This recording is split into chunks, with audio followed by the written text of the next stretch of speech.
ìwọ tí ó gba ọpẹ́ Nóà gbọ́ pé ìyìn tá a mú wá fún wa o. Ìwọ tí ó gba ọpẹ́ Abraham má jẹ́ kí ọpẹ́ wa kí ó dìbàjẹ́.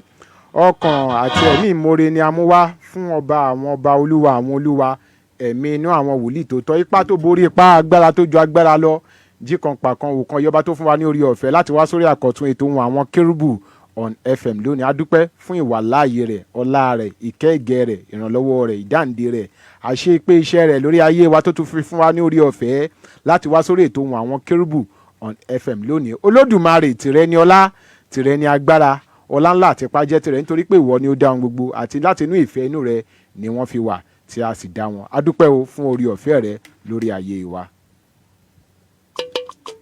Doxology.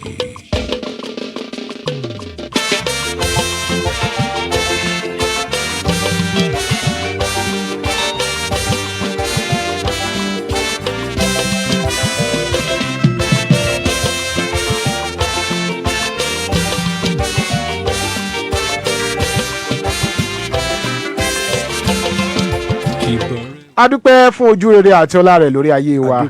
A dúpẹ́ fún ìkẹ́ rẹ̀ lórí ayé wa. A dúpẹ́ fún ìrànlọ́wọ́ rẹ̀ lórí ayé wa. A dúpẹ́ fún ìdáǹdè rẹ̀ lórí ayé wa. A dúpẹ́ fún àtìlẹ́yìn rẹ̀ lórí ayé wa. Ọpẹ́ wa pọ̀ gan, ó pọ̀ gan, ó pọ̀ fún ọba Olódùmarè, ìdáǹdè rẹ̀ lórí ayé wa. A dúpẹ́ o tó tún fi fún wa ní oore ọ̀fẹ́ láti wá sórí àkọ́tún ètò Ohun Àwọn Kérúbù on FM lónìí. A sì dúpẹ́ lọ gbogbo ẹ̀yin ènìyàn tí Ọlọ́run fún lórí ọ̀fẹ́ tẹ́ ń tọ́ bọ̀ ìṣúra yín wípé kéètò yìí kó máa tẹ̀síwájú. Gbogbo ẹ̀yin tẹ́ ẹ pè wá lórí ètò lẹ́yìn ọ̀sẹ̀ tó kọjá, a dúpẹ́ lọ́wọ́ yín o. Gbogbo ẹ̀yin màmá àti bàbá tẹ́ ń gbàdúrà fún wa wípé kí Ọlọ́run alààyè kó ṣáà máa ràn wá lọ́wọ́. Tẹ́yin náà dẹ̀ ń tọ́ bọ̀ ìṣúra wípé bọ́lọ́run bá máa ràn wá lọ́wọ́ èèyàn náà ló máa lò. A dúpẹ́ lọ́wọ́ yín lórúkọ Jésù ẹ̀ ní ṣaláìní tó dára. Ojú ò ní tì yín, ara ò ní ní yín, ojú ò ní tì yín, ẹ ò ní ṣubú wájú ọ̀tá lórúkọ Jésù. A dúpẹ́ àbí gbogbo ẹ̀ náà ọpẹ́ náà ní sọ́ba dẹ́dẹ́ àṣẹ̀dá. Bàbá dúpẹ́ kí la fẹ́ ṣe àfi ká dúpẹ́ lọ́wọ́ ọba tó ń ṣe gbogbo aṣọ́rẹ́ fún wa. Adúpẹ́ jí kan pa kan wò kan yè. Adúpẹ́ o fún orí ọ̀fẹ́ rẹ lórí ayé wa. Apábi tí máa tún yà sí lórí ètò tòní ó lágbára jù. Ofemi ó yá gbà mí kí àwọn aráalé. Gbẹ́kẹ̀lé Ọlọ́run rẹ kó máa ń ṣó dilérí rẹ̀ mú ṣinṣin kó máa ń ṣó, má ṣe sẹ́ orúkọ rẹ̀ bó tilẹ̀ mú ẹ̀gàn wá, máa tan ìyìn rẹ̀ kálẹ̀ kó máa ń ṣó. Èyí ni mo fi ń kí yín káàbọ̀ sí Ohun Àwọn Kérúbù on Sweet 107.1 FM nílùú Abẹ́òkúta. Olúwafẹ́mi Daniel Ofemi òun lórúkọ tèmi. Ẹ káàbọ̀ sórí ètò. Ọmọ ìyá sẹ́gun ọdúgbẹ́. Adúpẹ́. Ọjọ́ ń bọ̀ táyé yóò pe ẹ ṣọ́ra ẹ̀yin mímọ́, kẹ́ni iwájú tẹ̀síwájú kẹ́ni ẹ̀yìn má jáfara. Ajínrere Michael Adébọ̀wálé Adéoyè lórúkọ tèmi lórí ètò Ohun Àwọn Kérúbù on FM tòní. Ẹ kú àtàárọ̀, ẹ káàbọ̀ sórí ètò tòní.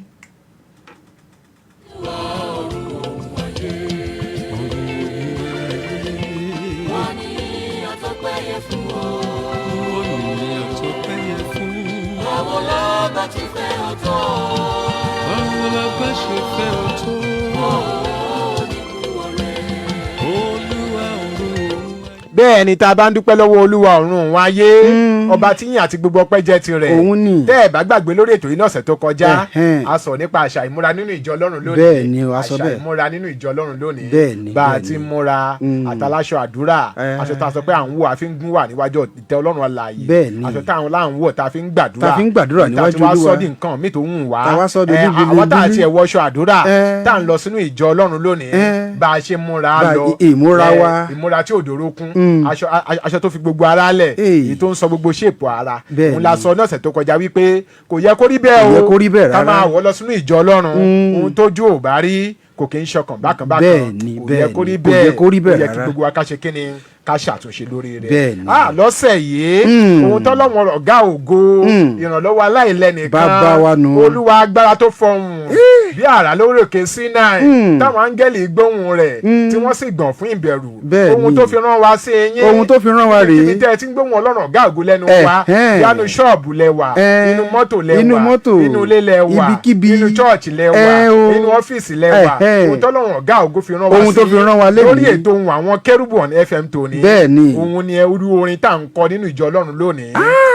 irú orin tá à ń kọ nínú ìjọ Ọlọ́run lónìí, irú orin tá à ń kọ, àwọn orin tá à ń kọ yìí, orin tá là ń kọ láti fi jọ́sìn fún orúkọ mímọ́ Ọlọ́run alààyè, irú orin tá à ń kọ nínú ìjọ Ọlọ́run lónìí, ẹ̀mí Ọlọ́run ní ká wá o. àwọn kan àti ẹ̀ máa dáṣà, báwo ló ṣe máa ń dà? wọ́n ní ìjọ ti wọnú ayé, ayé ti wọnú ìjọ, ṣùgbọ́n Ọlọ́run rán mi láti sọ fún ọ lórí ètò Ohun Àwọn Kérúbù lónìí pé ayé ò wá bàjọ́ o, ìjọ ló lọ bá ayé, ìjọ ló fẹ́ ṣe àwọn nǹkan táyé ń ṣe, Ankara night, Kampala night, Asun night, nínú ìjọ Suya night, nínú ìjọ Ọlọ́run.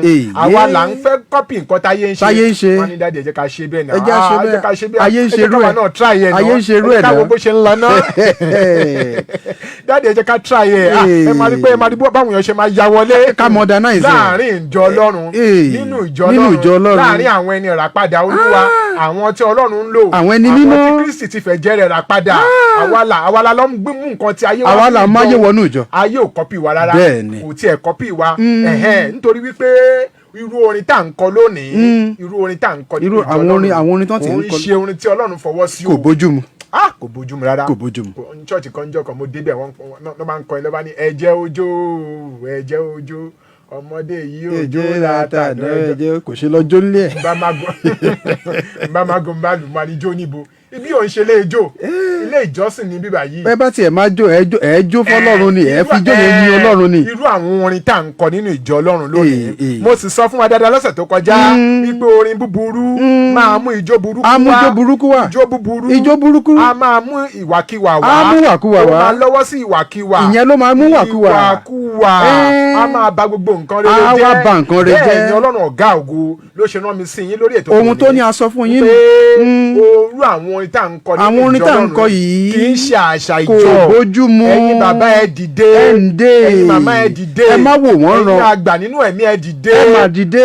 ìjọ ayé ò wá bá ìjọ ti wọnú ayé, ìjọ ló lọ báyé o, ìjọ ti wọnú ayé, ìjọ ti wọnú ayé lọ, gẹ́gẹ́gẹ́gẹ́gẹ́ nínú ìjọ Ọlọ́run. bàbá ìjọ, Olúwa ní kí a sọ fún yín lórí ètò ẹ tẹ́tí bẹ̀lẹ̀ jẹ́ kẹ́ ẹ gbọ́ dáadáa, ẹ̀yin àgbààgbà nínú ìjọ Ọlọ́run, ẹ máa dìde, ẹ̀yin olùṣọ́ àgùntàn, ẹ̀yin evangelist, ẹ̀yin olùkọ́ni, níbo lẹ wà, ẹ̀yin wòlíì, ṣé ń gbọ́, ẹ̀yin àti bẹ́ẹ̀ bẹ́ẹ̀ lọ, alóore máa ń ké tantan, ẹ̀yin bíṣọ̀bù, ẹ̀yin venerable, ẹ̀yin archpope, ẹ̀yin nípò, ẹ̀yin olóyè ńláńlá nínú ìjọ, a ò pè yín láti dákẹ́, ọ̀rọ̀ Olúwa sọ wípé èmi ti fi àwọn alóore sórí odi mi, tí kì yóò panu wọn mọ́ lọ́sàn-án àti lóru, ẹ̀yin tí ń ṣe ìránṣẹ́ Olúwa, ó ní ẹ má ṣe dákẹ́, ẹ má dákẹ́ o, àti ń dákẹ́, àsìkò àti dákẹ́ kọ̀ rí, ó ti mú àwọn orin búburú wọnú ìjọ Ọlọ́run, wọ́n ti wọnú ìjọ ni o, ẹlòmíà máa jó bẹ́ẹ̀ máa wò pé ṣó fẹ́ tàkìtì ni, Olúwa ò gbà bẹ́ẹ̀, Olúwa ò fi rán wa bẹ́ẹ̀, kò bójúmu, kò bójúmu. Orísun kan ò lè máa sun gbígbóná kó tún máa sun tútù, ẹnu tí a fi ń kọrin yin Ọlọ́run ọ̀gá ògo, a ò tún gbọdọ̀ máa kọ́ láti máa fi káṣà, láti máa fi dáṣà nínú ìjọ Ọlọ́run. abájọ tí orin ìjọ Kérúbù àti Séráfù kan sọ wípé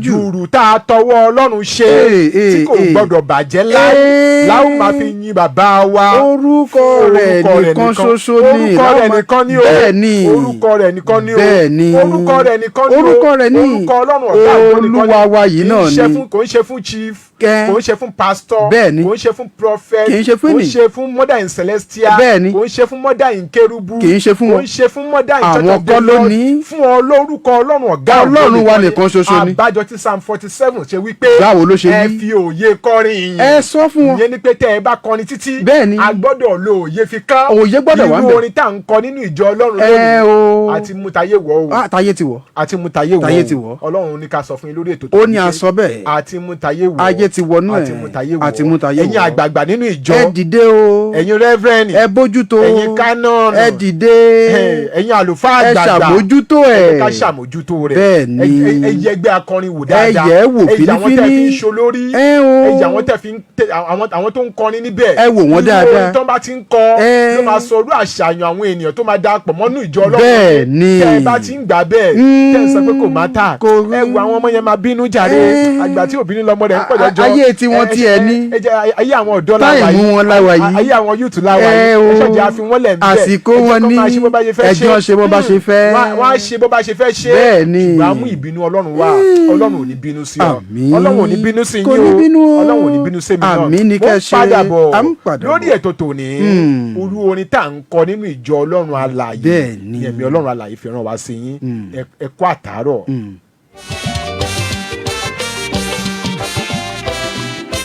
ẹ tẹ́tí sí ìkéde pàtàkì Independent Churches of Aladura Worldwide ló ń kéde ló sì ń pe gbogbo ènìyàn sí ìsìn àjọ̀dún ọdún karùn-ún àti ìfinisípò 50th anniversary and investiture Thanksgiving service Everlasting Grace oore ọ̀fẹ́ ayérayé ni àkòrí tí yóò wáyé ní ọjọ́ Saturday ọjọ́ kẹwàá oṣù karùn-ún ọdún yìí Saturday 10th of May 2025 bẹ̀rẹ̀ ní aago 11 òwúrọ̀ nínú ìjọ Àtúnbí Miracle Center Aladura International Òṣìẹ̀lẹ̀ Abẹ́òkúta Ogun State. Apostle Prophet S.O. Àdúràgbèmí ni oníwàásù ọjọ́ náà. Pastor Ọpẹ́olúwa Pópóọlá Secretary Planning Committee. Primate Prophet R.A. Adeosun Chairman Planning Committee. His Grace Reverend Apostle C.A. Ajayi President ni olùgbàlejò. Fún àlàyé sí ẹ pè 0802-325-1910 0802-325-1910 Jésù lolúwa. ọkàn alárẹwà sinmi láyà Jésù. bẹ́ẹ̀ni ìpín ńlá ni èyí sí ọ fún ìjọsìn orúkọ mímọ́ Ọlọ́run alààyè láàrin àwọn olùsìn tòótọ́ tí ògo mímọ́ rẹ̀ ń tàn nínú ìjọ the Eternal Sacred Order of Zionist Church ògo ẹ̀rí ń tàn onítẹ̀síwájú international ògénò tèmídire district headquarters. ọjọ́ Monday ní aago 9 òwúrọ̀ ìsìn àwọn aláboyún àtàwọn tó wojú Olúwa. ìṣòro àwọn àfàdúrà jagun ní ọjọ́ Tuesday ní aago 11 alẹ́. ìsìn àwọn wòlíì àti Ṣílò ní ọjọ́ Wednesday ní aago 9 òwúrọ̀. gbogbo Friday àkọ́kọ́ nínú oṣù ní ìṣòro alágbára ní aago 11 alẹ́. Sunday school ní ọjọ́ ìsinmi ní aago 8 òwúrọ̀. ìsìn ìdúpẹ́ ọjọ́ ìsinmi Sunday service yóò bẹ̀rẹ̀ ní aago 9 òwúrọ̀. ó yá múra ká lọ jọ́sìn fún Olúwa nínú ìjọ the Eternal Sacred Order of Zionist Church ògo ẹ̀rí ń tàn onítẹ̀síwájú international ògénò tèmídire district headquarters 18 Salima Sogbeson Avenue opposite Crown Royal Abiola Way Abẹ́òkúta. wòlíì Dámilá Stephen Adékúnlé JP bàbá ògo ni Olúwa ń lò fún iṣẹ́ mímọ́ rẹ̀ níbẹ̀. 0803-353-3002 kó àníyàn rẹ tọ̀ Jésù olùgbàlà wá kò sóhun tí ipá rẹ lè ṣe láìsí ìdásí àtòkè wá. Jésù lolúwa.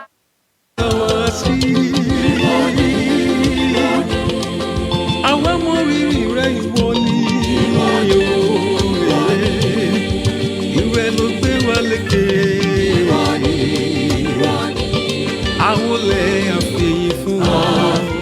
ẹ káàbọ̀ padà sórí ètò Ohun Àwọn Kerubu on FM láti iléeṣẹ́ Sweet 107.1 FM ní òkè tèmídire nílùú Abẹ́òkúta. bẹ́ẹ̀ni ètò Ohun Àwọn Kerubu on FM ló ń lọ lọ́wọ́lọ́wọ́ ṣé ń gbọ́ bọ́lọ́run ọ̀gá ògo tí ń tẹni wá sọ ṣé ń tẹ́tí sí wa ṣá kì í ṣe nípa ipá wa o bẹ́ẹ̀ni o kì í ṣe nípa agbára wa kì í ṣe nípa agbára kì í ṣe nípa ọgbọ́n wa kọ́ o kì í ṣe ìmọ̀ nípa ìmọ̀ wa àwọn ipò tí Ọlọ́run jù bẹ́ẹ̀ lọ. ọ̀rọ̀ Ọlọ́run alààyè ló ń gbénu wá ṣògo òun ni ló ń gbénu wá sọ̀rọ̀ jáde òun ni torí wípé ọ̀rọ̀ rẹ̀ ní agbára òun ni ọ̀rọ̀ rẹ̀ ní ipá òun ni ọ̀rọ̀ rẹ̀ ní gbogbo agbára wà òun ni là ń sọ lórí ètò tòní. bẹ́ẹ̀ni kí là ń sọ gan-an irú orin tá à ń kọ nínú ìjọ àwọn orin tá à ń kọ nínú ìjọ irú àwọn onílù tó ń lùlù nínú ìjọ àwọn onílù tó ń gbé irú àwọn ijó tó ń jó nínú ìjọ lọ́run àti irú ijó tá à ń jó ijó takasúfè tá à ń jó no unmoderate dance in the church of God a kàn ń jó bá kan bó ṣe wù wá ó ká bàbá àjọ lára ẹ̀yin àgbààgbà nínú ẹ̀mí ẹ dìde ṣé ìbẹ́ ṣe máa wò níyì ẹ má lajú lẹ̀ ẹ̀yin bàbá wa ní Christian Association of Nigeria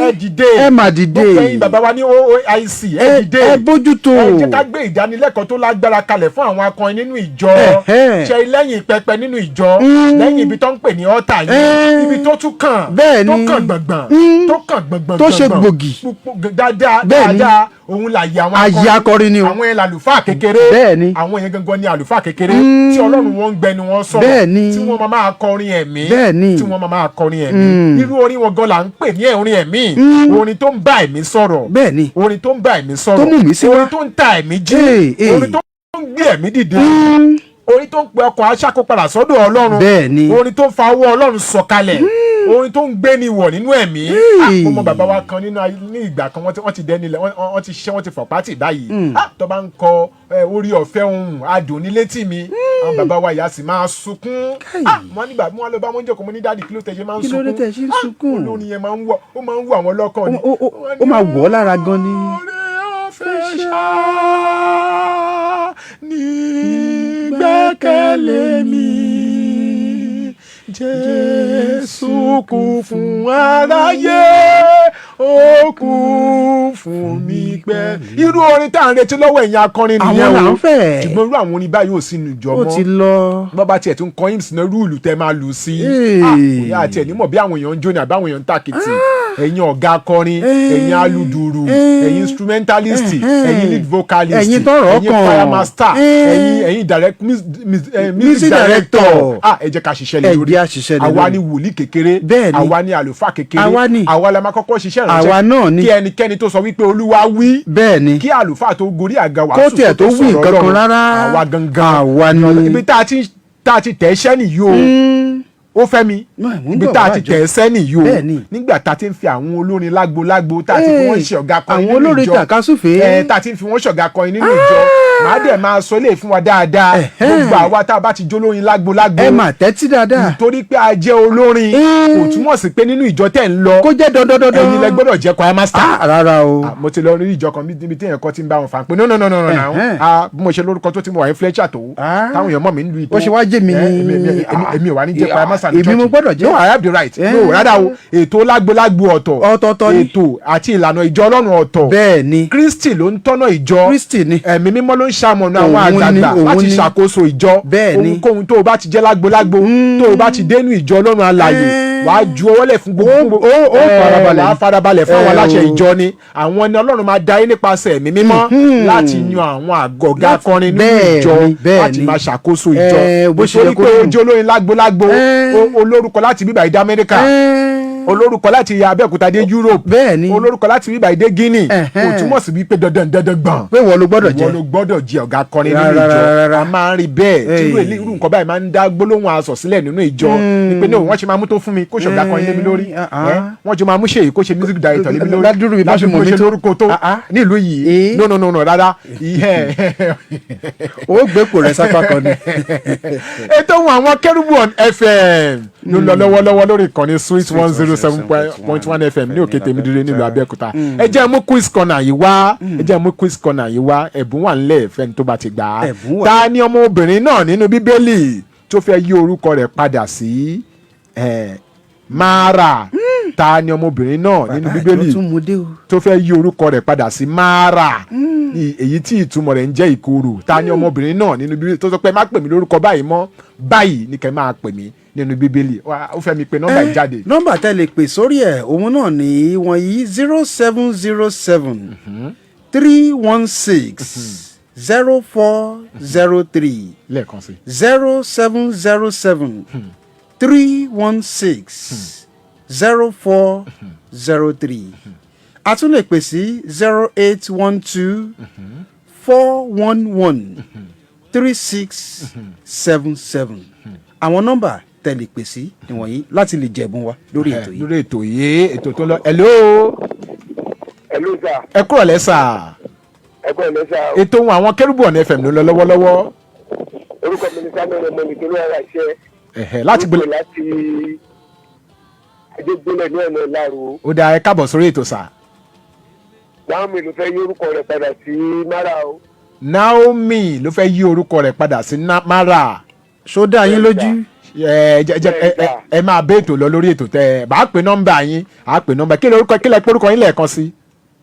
Samuel Ọmọnìyí. Samuel Ọmọnìyí ẹ máa bá wa kálọ lórí ètò lórí ètò ètò Ohun Àwọn Kerubu on FM náà lórí ṣì ń lọ lọ́wọ́lọ́wọ́ lórí ìkànnì Sweet 107.1 FM nílùú Abẹ́òkúta tó bá jẹ́ pé èyí náà tún fẹ́ dá sí àwọn tá à ń bábọ̀ látàárọ̀ lórí irú orin tá à ń kọ nínú ìjọ Ọlọ́run lẹ́nu àyè wà ẹ̀yẹn ṣàpè 0707 316 0403 ẹ pè ẹ̀jẹ̀ àjọ dá sí. 0812 411-3677 ní ara àwọn nọ́mbà tẹ̀ ní àǹfààní láti pèsè bí ètò Ohun Àwọn Kerubu on FM ṣe ń lọ́wọ́lọ́wọ́. hello sir. ẹ kúrò lẹ́mà.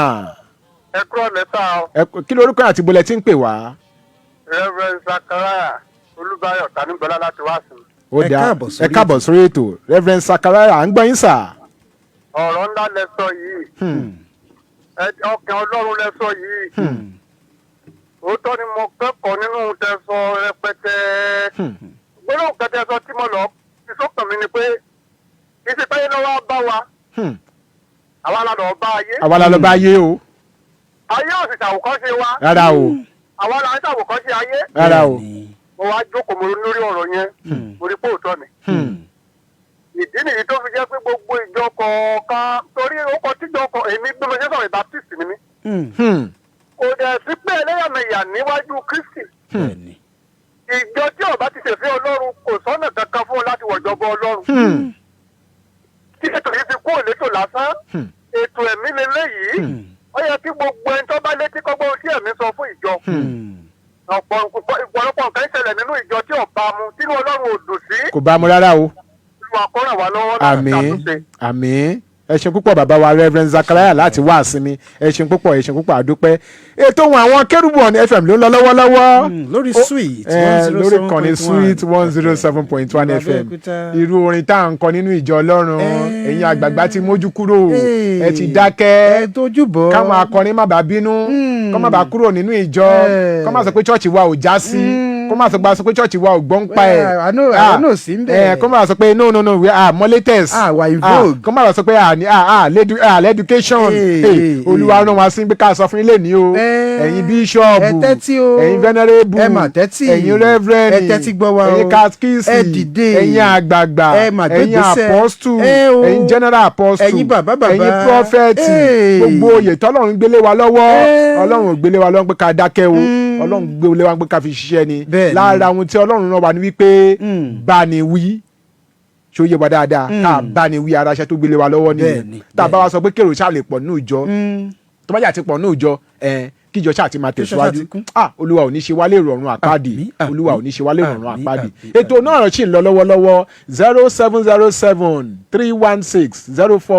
0707-316-0403 0812-411-3677 ìtorí pé o jẹ́ ọ̀gá ìtorí pé o jẹ́ olórin lágbolágbo àbò nítorí pé o jẹ́ gospel ó tiẹ̀ lè jẹ́ gospel musician gan táwọn èèyàn ti mọ̀ ẹ́ tọ́ tiẹ̀ mọ̀ ẹ́ gan o lè jẹ́ gospel musician kò túmọ̀ sí pé ní ìjọ tẹ́ ń lọ kó jẹ́ dandan gbọ̀n ìwọ ló gbọ́dọ̀ jọrí akọrin rárá kò túmọ̀ sí yẹn rárá kì í ṣe pé dandan tó pé wọ́n ti mọ̀ mí wọ́n mọ̀ pé mo nǹkan ni wọ́n mọ̀ pé àwọn èèyàn recognize me in society wọ́n mọ̀ mí dáadáa èmi mo gbọ́dọ̀ ṣe kíni èmi mo gbọ́dọ̀ jọga akọrin rárá. ẹ tiẹ̀ wo bàbá àjọ irú àwọn olórin yìí tá àti ẹ̀mọ́ tá à ń sọ̀rọ̀ rẹ̀ yìí ẹ rí wípé tán bá wọnú ìjọ gan tán bá fi ẹlòmíì ṣe lórí akọrin wọn ò ní fi ọ̀wọ̀ wọn ò ní fi wẹni tó bá ṣe lórí akọrin yẹn wọ́n wá kó ga sókè báyìí wọ́n fi tìgbéraga náà máa fi wọlé irú àwọn wà báyìí kò dáa nínú ìjọ Ọlọ́run a ò sin Ọlọ́run lábẹ́ ìrẹ̀lẹ̀ ọ̀rọ̀ Olúwa sì sọ wípé bí àwọn ènìyàn mi tí à ń pe orúkọ mi mọ́ bá rí ara wọn sílẹ̀ the first clause nìyẹn first condition tó ń bá rí ara wọn sílẹ̀ tí wọ́n sì ń gbé àdúrà tí wọ́n sì ń wá ojú mi tí wọ́n sì ń yí padà kúrò nínú ọ̀nà hello sir. ẹ kúrò lẹ́sà. lẹ́yìn tí ẹ̀gbọ́n yìí rí ìrẹ́fẹ́ ìtanígbọ́lá náà ló padà wá. à ń gbọ́ yín sà. mi ò gbọ́ rí pé church ti ń ṣe Ankara night ìfúnṣe kẹ̀kẹ́ night láì ṣe praise night. mi ò tiẹ̀ gbọ́ rí mo gbọ́ for the first time. asun night tún wà gan pàápàá. asun night ẹ̀rí pé nǹkan ti rẹ́fẹ̀ẹ́ rà gún. àfi kí á tètè yí padà gbogbo àwọn tó ń pè é ní káyọ̀ sí ìdílé ọ̀ká tún àwọn nǹkan tó ti wọ́ ìṣe CAN CCN AIC CSN gbogbo àwọn blọọkì tó wà ní CAN kó máa ń wò rárá. torí àwọn kan tí blọọkì yẹn ti wà náà yẹn láti correct àwọn errors àwọn misconception tó ń ṣẹlẹ̀ nínú àwọn ìjọ ló máa ràn wá lọ́wọ́ ìjọ ọmọ ní ìdòfíkòdò jésù sọ̀rọ̀ yẹn wọ́n ti tó wọ́n bá fi déṣọ́ wọ́n bá gbàgbọ́ láyé mọ́. àpẹẹrẹ tó dáhùn ní àwọn ọmọ ìnájọ́ náà is a rhetorical question wọ́n ní ọ̀kan gbọ́dọ̀ dáhùn rẹ̀ olúwa ọjọ́kun olúwa ló kàn padà láti máa fi fẹ́ rẹ̀. àmín ẹ ṣeun púpọ̀ bàbá wa ẹ ṣeun púpọ̀ bàbá wa ẹ ṣeun púpọ̀ àdúpẹ́ lórí ètò tòní ó fẹ́ mi ọmọ màmá sẹ́gàndógó àdúpẹ́ níbi tó ràn wá lọ́wọ́ dé gbogbo ẹ̀yin bàbá ní Christian Association of Nigeria gbogbo ẹ̀yin bàbá ní OAIC gbogbo ẹ̀yin bàbá ní Aládùúrà Group of Churches gbogbo ẹ̀yin bàbá ní Celestia gbogbo ẹ̀yin bàbá ní Kerubu gbogbo ẹ̀yin bàbá tí Ọlọ́run ń lò fún ìtẹ̀síwájú nínú ìjọ Anglican àpè ní ó ràn wá lọ́wọ́ o ìjọ tí ló ń bá ayé o lórí ọ̀rọ̀ orin ìjọ tí ló ń bá ayé àwa mọ̀ yàtọ̀ kó ṣẹlẹ̀ rí omi ìgbọ́rí pé wọ́n ní lóde ijó wọ́n wá sọ pé kí níbi ijó àbí ní night club ẹjọ́ jẹ́ ká ṣe ìgbàlagbà kan wá kó wàásù fún aláàrin ìṣẹ́jú mẹ́wàá. níbo náà ti fẹ́ kò ṣẹlẹ̀ rí ṣùgbọ́n nínú ìjọ Ọlọ́run alààyè àwa la fẹ́ polórin ayé a fẹ́ fi jèrè ọkàn sọ́dọ̀ Kristi ayé ń kọjá lọ pẹ̀lú ìfẹ́kúfẹ́ rẹ̀ kọ́lọ́run alààyè kó túbọ̀ ràn wá lọ́wọ́ ní kẹ̀rẹ̀kẹ̀rẹ̀ ká máa fèyí ṣèlọ lórí ètò Ohun Àwọn Kerubu on FM lónìí wípé irú orin tá à ń kọ nínú ìjọ Ọlọ́run lónìí ó máa ń gbé àwọn èèyàn ṣubú ó máa ń dá àwọn èèyàn padà sẹ́yìn kò yẹ kó rí bẹ́ẹ̀ rárá kò yẹ kó rí bẹ́ẹ̀ rárá Ọlọ́run alààyè yóò túbọ̀ ràn wá lọ́wọ́ ẹ̀yin ọ̀gá akọrin ẹ̀yin ibo lérò àwọn orin máa gbé ọ̀gá ọba tiwa ẹni tó fìfẹ́ ṣe wáyẹ kàkà bí wádìí èmi á gbé bọ́ọ̀dì f'Olúwa o nínú ìjọ Ọlọ́run onígọ̀gàn náà a tún wá sọ gọ̀gọ́ sí a tún wá múrin yẹn pín yẹn kẹ ijó burúkú àwa bọ̀ wọlé nínú ṣọ́ọ̀ṣì Ọlọ́run alààyè àná awáwọ̀ wàkúwà awọ àwọn èèyàn wàkúwà Ọlọ́run á túbọ̀ máa ràn wá lọ́wọ́ ẹ̀yin bàbá ẹ bá wa ṣàtúnṣe sí ẹ bá wa ṣàtúnṣe sí o ẹ bá wa ṣàtúnṣe sí o ẹ jẹ́ ká lajú ẹ̀mí wa sílẹ̀ nítorí pé ojú ara ta fi ń wò ó pé kò ní mí nìyí yóò dá wa padà sẹ́yìn o Ọlọ́run alààyè yóò túbọ̀ ràn wá lọ́wọ́ àwa máa fèyí ṣèlọ lórí ètò tòní ìjọ Heirs of God C&S Church tó wà ní mile 6 ní Ìlógbò ní Abẹ́òkúta alẹ́ òní ni wọ́n máa bẹ̀rẹ̀ àjọ̀dún ọdún kẹrin wọn pẹ̀lú Paul and Silas night ní alẹ́ òní tó bá ti dọ̀la máa ṣe ministers conference ní aago 11 àwúrọ̀ tó bá dọjọ́ Sunday wọ́n wá gbégbá ọpẹ́ wa lóní pẹrẹwu síwájú Ọlọ́run ọ̀gá ògo gbogbo wa lórí ètò Ohun Àwọn Kerubu à ń kí bàbá wa nínú Olúwa Pastor Gbénró Adéoyè àti màmá wa Prophetess Gbénró Adéoyè akíyín ẹ kú ìfọmọnìyàn ṣe pẹ̀lú bàbá wa Pastor Máyọ̀wá Fálọlá akíyín náà bàbá wa Superintendent Senior Elder Apostle A.A. Dọ̀pẹ̀mú akíyín náà lórúkọ Jésù ìjọ Ọlọ́run alààyè yóò túbọ̀ máa tẹ̀síwájú lọ́jọ́ ológo lọ́jọ́ ẹlẹ́wà ní ọjọ́ tí owó kò ní lọ́lá tí aṣọ kò ní níyì tí ò ní sí general apostle tí ò ní sí pastor tí ò ní sí prophet tí ò ní sí pé ilé mélòó ló ti kọ́ tí ò ní sí pé mọ́tò mélòó ló ti rà tí ò ní sí pé ṣé o ti dáwọ́ àjọ àbó ti gbàjọ tí ò ní sí yẹn níbẹ̀ gbogbo wa ò ní nígbà tá a bá dún wájú ìtẹ́ lórúkọ Jésù omi ẹkún omi ọ̀fọ̀ omi ìbànújẹ́ ìka àbámọ̀ kò ní bàwé èyí wa jẹ́ jẹ́ ká máa fèyí fèyí lọ àbí Fẹ́mi Daniel jẹ́ ká máa fẹ́ ó ti yá náà nìyẹn a kí yín gan níbi gbogbo tẹ́ ẹ ti ń gbọ́ wa wípé ẹ kú àtàtàárọ̀ títí ọjọ́ mẹ́jọ tá ò tún máa fi pàdé lórí ètò Ohun Àwọn Kerubu on Sweet 107.1 FM ní ìlú Abẹ́òkúta èmi náà ni ọmọ yín Olúwafẹ́mi Daniel Ofemi a ó fi rẹ pàdé níjọ́ mẹ́jọ. tẹ́ ẹ bá lóhun kan tàbí òmíràn láti bá wa tọ́kùn ètò Ohun Àwọn Kerubu on FM sọ ní àǹfààní láti pè sórí nọ́mbà yìí bàbá wa Samuel Ọmọnìyí àwọn ni wọ́n jẹ ẹ̀bùn wa lórí ètò tòní bàbá wa Samuel Ọmọnìyí ẹ ní àǹfààní láti pè sórí nọ́mbà yìí lẹ́yìn ètò 081-655-37283 081-655-37283 ní nọ́mbà tẹ ní àǹfààní láti pèsè tún lè pèsè orí WhatsApp yẹn náà bákan náà Evangelist Michael Adébọ̀wálé Adéoyè lórúkọ tèmi bàbá ìjọ lórí rédíò a ó pàdé lọ́sẹ̀ tó ń bọ̀ láṣẹ ọ̀gá ògo ẹkún ìbànújẹ́ ọ̀fọ̀ kò ní ráyè láyé ẹnikẹ́ni nínú wa a ó fàyọ̀ pàdé shalom shalom. wá ṣe wáyé fọ́run olùṣe wáyé.